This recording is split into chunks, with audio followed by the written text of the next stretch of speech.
Hi, my name is Ben, or you may know me from Twitter as @lolworlds.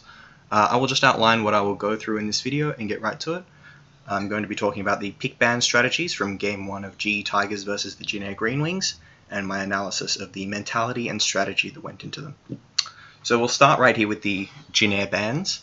You can see that they're all jungle bans, targeting Lee. Lee's major success has been on these three champions. Jin Air must see his Pantheon and Rengar players weak, that's why they're willing to ban these three out. But looking at these bans, to me the strategy would make most sense if Pantheon were the first picked on the Jin Air side, as to force Lee onto this Rengar. As to me, at least, Lee's Pantheon seemed fine. His Rengar play from the game we've seen it prior to this one was very, very weak.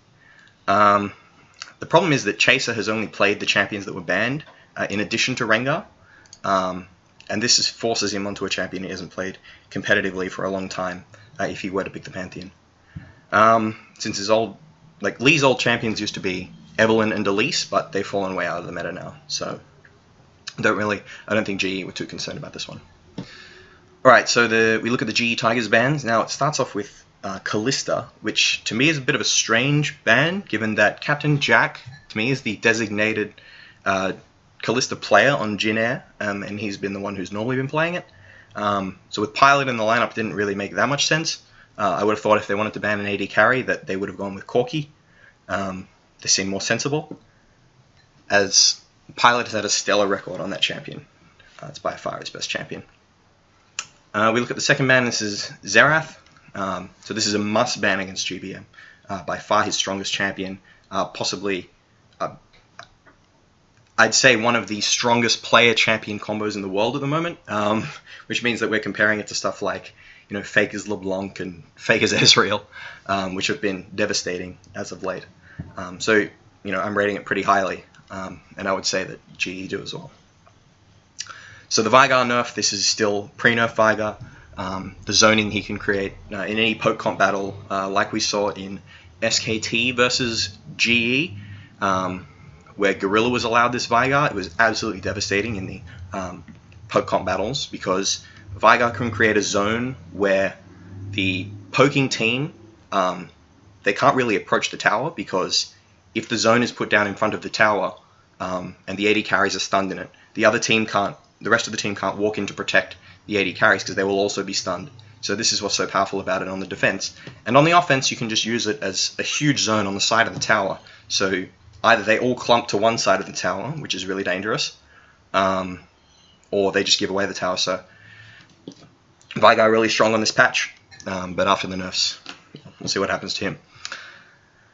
But for the GE Tigers, their overall banning strategy was really they were just taking stuff away that they didn't want to play against on the Jin Air side, which is fair enough. I couldn't really see a coherent strategy or comp that they were setting up for themselves. Just champions they didn't want to play against, which is fairly usual big ban. Okay, so the first pick we're looking at now is for Jin Air, so I'll just roll into Jin Air's first pick, which should come up in a minute. Alright, so we see Trace goes on to Lulu. Okay, so to me, this was a little bit contradictory to their bans. I thought it would have been consistent to take away Pantheon here. However, I can see a couple of reasons why they would go for the Lulu. Firstly, Lulu goes well with the jungle picks that are remaining. So if you were to pick Pantheon or Rengar, what they generally suffer from in the later game, they obviously have very good level 6 ganks, but once it comes to initiating team fights, you need something to supplement their engage. It's fairly weak on its own. So Lulu is almost the perfect champion to aid their engage with the wild growth.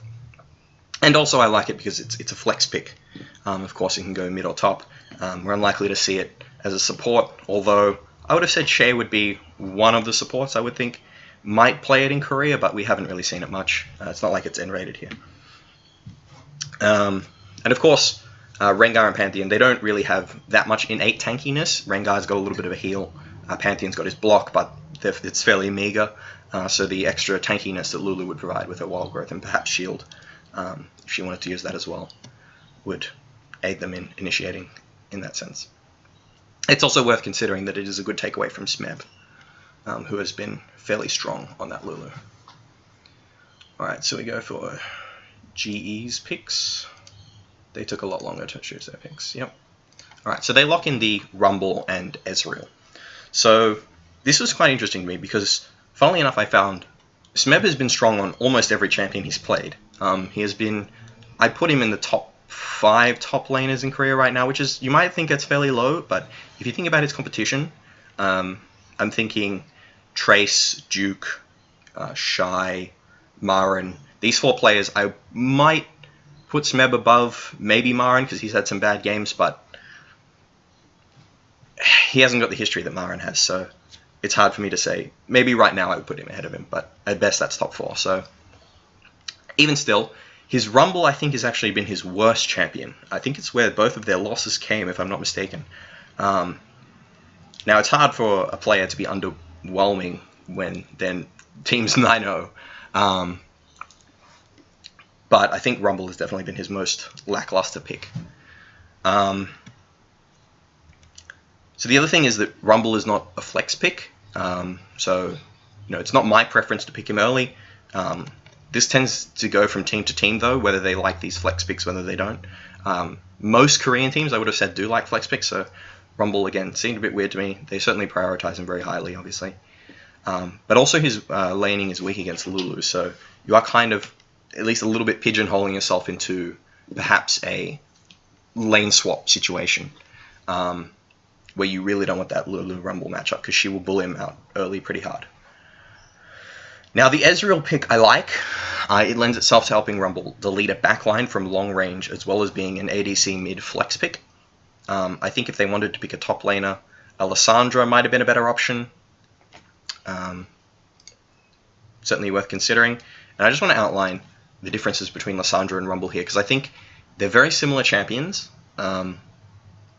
Obviously, one's melee and one is kind of pseudo-melee, but the key difference in my mind between Rumble and Lissandra right now is that even though they perform similar functions in that they are magic damage, engage type champions with a mid-game power spike, and Lissandra's, I'd say Lissandra's laning is a lot stronger than Rumble's. But the downside to Lissandra is that she does not have as much sustained damage as the game goes on.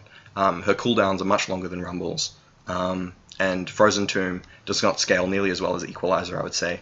And I think this may have been the reason they went for Rumble over Lissandra, is because they didn't want Ezreal Lissandra. It's quite low damage. You can make picks with Lissandra, but her teamfight damage can be quite weak if you don't, hit everyone with all your AoE, which is pretty unlikely. So the other thing to note here with these picks is that the jungle pick is further delayed, giving Jinair another opportunity to take away the Pantheon and force Leon to Rengar, which indicated to me that they're not really afraid to put Lee onto Rengar, which, okay, based on his prior results, I would have said they should be afraid, but they have other ideas. Okay, so we're going to the third rotation now. Alright, so Jinair pondered this one for a while. Alright, and they eventually go with LeBlanc Corki. Okay, so LeBlanc here I actually found a little bit desperate. So what it meant for me was that LeBlanc for GBM is not really the champion. It's not the kind of a champion I would associate GBM with. I really think of him more, his style is that he likes to play these kite skill shot champions like Ezreal, Xerath, Ahri even. These to me have been his stronger champions. And LeBlanc is more like, she kind of relies on assassinating. She can be used for poke, but it can be taken advantage of. When she tries to do that, she can get blown up, so it's risky. And I really think the reason they picked LeBlanc here is simply because they didn't want Kuro to have it, which maybe, in my mind, not big enough reason. And if you were that afraid of it, then you probably should have banned it and not go for this ban strategy. Yeah. What this actually meant to me was actually that it really shows how strong GE are right now, that you would go for this pick ban strategy and still be forced to pick LeBlanc. I think it's just a true testament to how strong the GE Tigers are right now. That there's so many champions that they're afraid of. A Corki pick For Pilot, no surprise, this has been his best champion, and also Prey's best champion, so this is 100% the right time to pick it. It is worth keeping in mind that Ezreal will outscale Corki in terms of being able to stay safe in the late game team fights, but Corki's got a different power spike, so it's not really a concern. So we go into the 4th rotation. So I'm just going to go through the picks and bans, and then I'm going to talk about the overall comp outlines. So I'm not going to cover everything just in the picks, so don't worry about that. Okay, so we'll pause it there. So the 4th rotation of picks. So Victor for Kuro. Okay, so to me this is kind of like it's a flex pick, but not in the way we associate normally with a flex pick. So to me, Kuro is kind of saying my Victor versus your anything. So I really think this is a confidence pick. He's picking it straight into LeBlanc, which to me would have been, I would have thought, a hard matchup, given that LeBlanc can really punish Victor in the time that he needs to ramp up for his Hex Core upgrades. And it also, the AP per level scales, so he requires a fair bit of levels to get into that zone where he's a good champion as opposed to a different mid laner. I think the mentality behind picking Victor, I think Monty mentioned it during the cast, is that they wanted to pick it because they want to instill the fear for IEM. They want teams to ban away their Victor. They don't have to reveal anything else. So there is some merit to that as well. And here, Rengar for Lee. So I felt this was in the cards from their previous picks. They clearly weren't flustered by the bans because they didn't instantly respond with a safe jungle pick for Lee. They were just happy to put him back on Rengar, which is bold, I'll say, if not a bit foolhardy. I don't really see a reason for them to go with Rengar over Pantheon. Their comp is still fairly flexible in what it can do. Pantheon offers much the same in terms of raw engage. What it does allow you to do actually is lock down one target such that they will have to sit on Equalizer and probably get hit by True Shot Barrage. Which, okay, it has probably more pick potential than Pantheon, but it's very minor given the downsides of Lee playing Rengar. I think they probably also think that Rengar is just a stronger champion in this patch. If they think that, okay, I guess that is a reason. Okay, so the 5th rotation for Janair. Okay, so we go into Pantheon and Annie. Yeah, those are locked in. So Chaser ends up on Pantheon, which is not really a champion we've seen him on really at all competitively, especially not recently. I think he might have played one game of it in Champions ever. But, as we see later, based on their strategy, there is a reason that they pick Pantheon, which I will outline at least a little bit. I'm not going to go into exactly what happened, but I just want to talk about what would have happened, or at least what I would have thought would happen,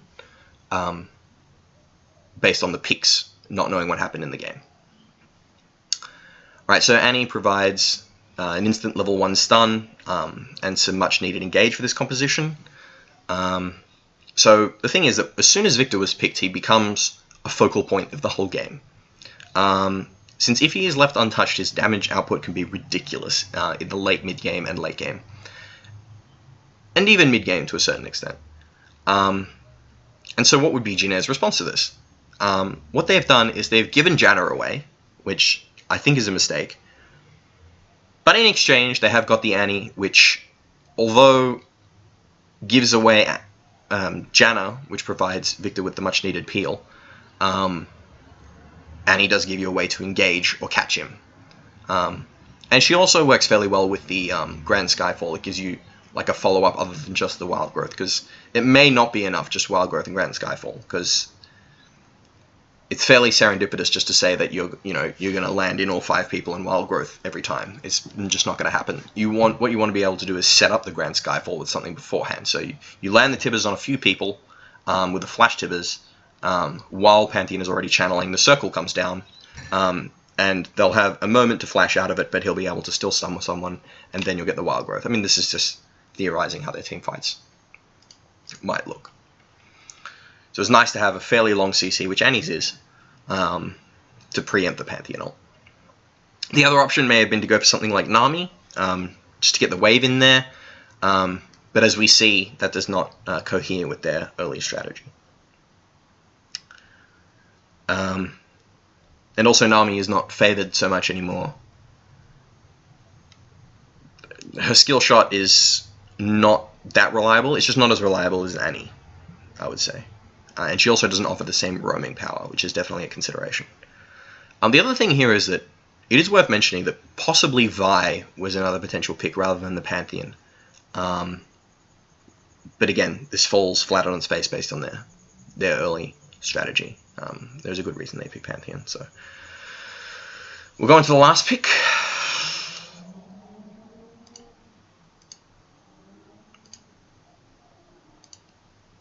Okay, so we end up with Gorilla's Janna. Gorilla's famed Janna, right? So this is a great pick with Victor.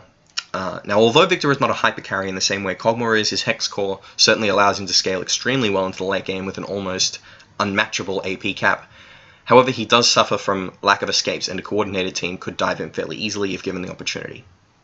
Janna is great for champions like this because she provides more peel than any other champion, and her peel never scales off. She can just peel all game. She always does the same thing, very reliable, and she can also suitably buy a Mikhail's to further her purpose and make it hard to kill almost anyone who she wants to save, basically. Another consideration there might just be that, Braum is also, I would say, a fairly good peeling champion, but he's a little bit more situational and based on the enemy comp. He works a lot better when there are dangerous projectile, like skill shot CC in particular, you would like to block to prevent your carries from getting caught by that. Or also even just high damage skill shots.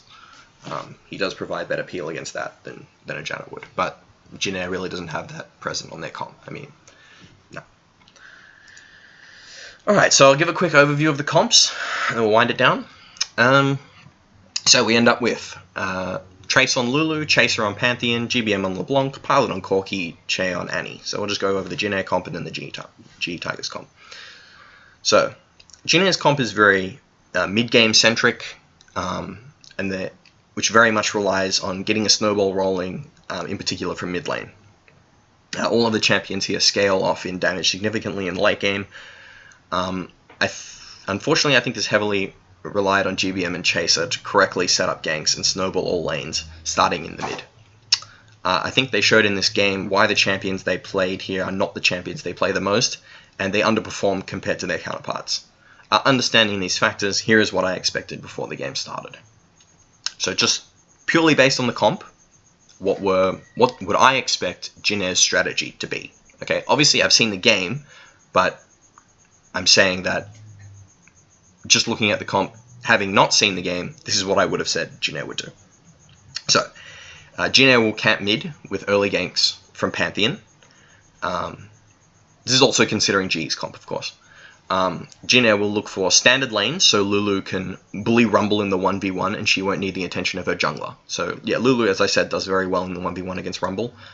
She can shove him in, she should be up a little bit of farm. Rumble CSing a tower is okay. It's not great, but he is going to suffer from some harass even while under his tower. And also the Janna Ezreal is not a strong 2v2 lane, especially against Annie Corki, so even more reason for Jin to go for standard lanes. Now, key point here, Corki is unlikely to be threatened even in the 2v1, so Che will take every opportunity to roam and get deep wards on Rengar and gank mid when possible. So they really want to camp that mid lane, even with Annie's roam. And the simple fact is that Ezreal Janna is a very weak lane for bullying your opponents out. The only poke you really have to be afraid of is Ezreal's Q, which is not hard to dodge. I would say that 50% of them hit. That's just a guess. I would say that the vision focus will have to be on the bottom side of the map or the side where the duo lane and top lane and mid lane is. So if the bottom lane ends up in top, because Jin really want to get those standard matchups, you need to focus your vision on that half of the map. to promote the early snowball, because you really want that early snowball in mid, and you want bot lane preferably to be left untouched. And you're not really afraid of the Rengar ganks on Lulu, especially pre-6. His ganks are quite weak, especially with the lack of hard CC from Rumble. It would require a really big mess up from Trace to get caught. The last thing I would mention about Jhin's comp is they really don't want the game to pass 25 minutes without a significant lead, or the game will quickly get out of reach. As I already mentioned, my opinion is they get severely outscaled, and it's going to be much harder for them to play in the late game. Alright, so quick analysis of the GE Tigers comp. So we have Smeb on Rumble, Lee on Rengar, Kuro on Victor, Prey on Ezreal, and Gorilla on Janna. Now straight away I see that. I've got Gorilla on Janna, Prey on Ezreal, Kuro on Victor. These three are three of their most preferred champions. Prey has always been a really good Trinity Force champion player. So that's the core here, the Ezreal. These have always been his favorite champions. Gorilla, well known for his Janna. I would say possibly at this point even more well known than his Thresh, which has always been godlike as well. And Kuro's really brought Victor into the meta, and he's just played it every game on the trot that it hasn't been banned from him. So he's obviously very happy to pick that against anything. So GE must be very confident in their comp here. So the Tigers have a very mid and late game team fight centric comp.